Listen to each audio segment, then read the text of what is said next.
નમસ્કાર દોસ્તો, ગીર સોમનાથ જિલ્લાના ગીર ગઢડા તાલુકાના નકડિયા ગામે સિંહનું મોત થાય છે અને બે ખેડૂતો છે જેને વન વિભાગ પકડે છે. આજે વન વિભાગ છે એ ગામની અંદર ગયું હતું જ્યાં સિંહનું મોત થયું હતું અને એ ખેડૂતના ઘરે પણ ગયું હતું જ્યાં એ ટ્રેક્ટર પડ્યું હતું જેમાં સિંહને ભરીને ફેંકવામાં આવ્યો હતો. આ દુઃખદ અને ગંભીર બાબત છે, પરંતુ આજે જે દ્રશ્યો સર્જાયા છે ને તે એનાથી પણ વધારે કરુણ અને દુઃખદ છે. શું દ્રશ્યો સર્જાયા છે? કોણ એ ખેડૂતો છે? શું કારણે સિંહનું મોત થયું છે અને તેને કેમ છુપાવવા માંગતા હતા? અને છેલ્લું કે પાનના ગલ્લે ને ઓટી ઉપર બેઠેલા લોકો જે કમેન્ટ કરે છે એની કમેન્ટની શું અસર થઈ રહી છે, આ તમામ મુદ્દે વાત કરીએ. વિડીયોની શરૂઆત કરીએ. નમસ્કાર દોસ્તો, હું છું દિલીપ મોરી અને આપ જોઈ રહ્યા છો નમસ્તે ગીર. આપણા ગીર સોમનાથ જિલ્લાનો ગીર ગઢડા તાલુકો છે અને આ ગીર ગઢડા તાલુકાનું મોહબ્બતપરા કરીને ગામ છે. આ ગામની નજીકથી પસાર થાય છે રાવળ નદી, જેમાં ગઈકાલે સવારે ગામ લોકોને સિંહનો મૃતદેહ છે તે તરતો જોવા મળ્યો હતો. વન વિભાગને જાણ કરવામાં આવે, જસાદાર વન વિભાગ અહીંયા પર પહોંચે છે અને એ સિંહના મૃતદેહનો કબજો લે છે અને તેને પીએમમાં જસાદાર એનિમલ કેર સેન્ટર ખાતે ખસેડે છે. અહીંયાથી વન વિભાગની તપાસ છે તે શરૂ થાય છે. સિંહને કોઈ ઈજાઓ નહોતી.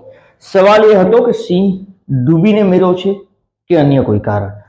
ડૂબીને સિંહનું મરવું મુશ્કેલ હોય છે, કારણ કે એટલો પાણીનો બહાવ એ હતો. ત્યાં તો એ ફસાઈ ગયો હોય અથવા તો બીજું કંઈ વાગી ગયું હોય તો એનું મોત થાય, પરંતુ અહીંયા આ મૃતદેહ હતો એ શંકાસ્પદ હતો, જેના કારણે સિંહની હત્યા થઈ હોય એ દિશામાં પણ વન વિભાગે તપાસ શરૂ કરે છે. વન વિભાગને તપાસની અંદર સફળતા પણ જલ્દી મળે છે. ત્યાં ટ્રેક્ટરના નિશાન છે એ જોવા મળે છે અને આ નિશાન જોવા મળતા વન વિભાગને આશંકા જાય છે કે કોઈ સિંહનું મોત છે તે અલગ જગ્યાએ થયું છે અને તેના મૃતદેહને અહીંયા પર નાખવામાં આવ્યો છે. વન વિભાગ એ ટ્રેક્ટરના ચીલે ચીલે ચાલવાનું શરૂ કરે છે. આમ કરતા કરતા વન વિભાગ છે ત્યાંથી પહોંચે છે ધોકડવા ગામે. ધોકડવા ગામે 30 જેટલા સીસીટીવી કેમેરા ચેક કરે છે. રાત્રિના 1.5 કલાકે આ ગામની અંદરથી એક ટ્રેક્ટર પસાર થાય છે આ રોડ ઉપરથી 1:30 વાગે અને વન વિભાગને એ ટ્રેક્ટર શંકાસ્પદ લાગે છે. એની ડિટેલ્સ કાઢે છે તો જાણવા મળે છે કે એ ટ્રેક્ટર છે તે નજીકમાં નગડિયા ગામનું છે. નગડિયા ગામથી મોહબ્બતપરા ગામ છે તેને લગભગ 10 કિલોમીટરનું અંતર છે. આ તપાસ કરતા કરતા વન વિભાગ નગડિયા જ્યારે પહોંચે છે ત્યારે જાણવા મળે છે કે મુકેશભાઈ બલદાણિયા અને કમલેશભાઈ કાલસારિયા આ બે ખેડૂતો છે જેણે અન્ય ખેડૂતના ખેતરમાં ભાગ્યો પાક વાવ્યો છે, મગફળીનો પાક છે, અને તે પોતાના પાકને બચાવવા માટે તેને ખેતરના ફરતે વીજ કરંટ મૂક્યો છે. વન વિભાગ આ બંને ખેડૂતોને પકડે છે અને પકડ્યા બાદ તેની પૂછપરછ હાથ ધરે છે. વન વિભાગના સૂત્રોમાંથી એવું જાણવા મળ્યું છે કે આ બંને ખેડૂતોએ પોતાનો ગુનો છે તે કબૂલ્યો છે અને જેને લઈને આજે જસાધાર વન વિભાગ દ્વારા આ બંને ખેડૂતોની રિકન્સ્ટ્રક્શન કરાવવામાં આવ્યું હતું, પંચરોજ કામ કરાવવામાં આવ્યું હતું. વન વિભાગ છે તે બંનેને લઈને નગડિયા પહોંચ્યો હતો અને આ નગડિયા પહોંચતા ખૂબ કરુણ દ્રશ્યો પણ જોવા મળ્યા હતા. જે જગ્યા ઉપર સિંહનું મોત થયું છે એ જગ્યા ઉપર વન વિભાગ આ ખેડૂતોને લઈને પહોંચે છે અને પહોંચ્યા બાદ ત્યાં તલાશી લે છે. એફએસએલની ટીમ હોય છે, ત્યાં સિંહના પગ ઘસડાવાના નિશાન, તેના વાળ ખેર્યા છે કે કેમ, એ વાયરિંગની તલાશી કરી હતી, જે વાયરની અંદર સિંહ છે તે વીજ કરંટ લાગ્યો હતો. ત્યારબાદ વન વિભાગ એ ખેડૂતના ઘરે પહોંચે છે. જ્યારે પહોંચે છે ત્યારે તેનો પરિવાર છે તે ચોધાર આંસુએ રડતો હોય છે. નાના નાના બાળકો છે એ પણ રડતા હોય છે અને કોઈનું પણ હૃદય કંપી જાય એવા દ્રશ્યો અહીંયા પર જોવા મળ્યા હતા. એ ખેડૂત પોતાનો નાના બાળકને ત્યાં વન વિભાગના જાપ્તામાં હોય છે છતાં પણ પોતાના નાના બાળકને તેડી લે છે અને રમાડે છે. એનો પરિવાર આખો રડતો હોય છે, પરંતુ વન વિભાગ છે ત્યાં તપાસ કરે છે અને ત્યારબાદ આ ખેડૂતને ફરી એક વખત સાથે લઈ જાય છે.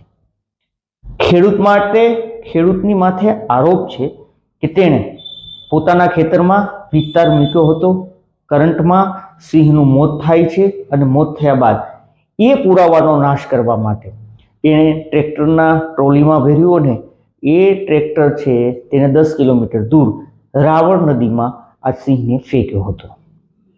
આ તેમના ઉપર આરોપ છે અને આરોપને લઈને જ વન વિભાગે તેને પકડ્યા છે તેવું મનાય. પરંતુ સવાલ એ છે કે આ વિડીયો ઘણા બધા લોકોએ જોયો અને જોયા બાદ અનેક કમેન્ટો પણ સામે આવી છે. કમેન્ટોમાં શું કીધું છે લોકોએ એ પછી વાત કરીએ, પરંતુ એ પહેલા અન્ય એક વિડીયો પણ વાયરલ થયા છે. કેટલા સાચા છે કેટલા ખોટા છે એની જાણકારી નથી. વાલિયા તાલુકો છે અને વાલિયાની અંદર એક વિડીયો વાયરલ થયો છે જેમાં બે, એક મહિલા અને એક પુરુષ વીજ કરંટના કારણે ખેતરમાં ઢળી પડે છે અને મોતને ભેટ્યા છે. આ કિસ્સો ખૂબ ગંભીર છે કારણ કે ખેડૂતોને પોતાના પાકના રક્ષણ માટે રાખેલો તાર છે, કરંટ છે, તેને આજે બે જિંદગીને લઈ લીધી હોય તેવું દેખાઈ રહ્યું. આ માત્ર વાલિયાનું નથી, આ માત્ર ગીર ગઢડાનું નથી. આ ખેડૂતો છે વીજ કરંટ રાખે છે અને વીજ કરંટ રાખવાના કારણે અનેક ખેડૂતોના ગીર સોમનાથ જિલ્લામાં પણ ભૂતકાળમાં મોત થઈ ચૂક્યા છે. સવાલ એ છે કે એક તરફ પોતાનો પાક બચાવવા માટે આ કરંટ મૂકવામાં આવે છે અને બીજી તરફ આ જ કરંટમાં ખેડૂતોના જીવ જઈ રહ્યા છે, વન્ય પ્રાણીઓના જીવ જઈ રહ્યા છે, જેના કારણે જેલમાં જવાનો પણ વારો આવી રહ્યો છે. જે લોકો દુકાન ઉપર બેઠા હોય છે, જે લોકો ઓટલે બેઠા હોય છે, એ લોકોની કમેન્ટો આવે છે કે સિંહ મેરો છે તો ખેડૂતોને પકડ્યા છે, ખેડૂતો મરે છે તો શું.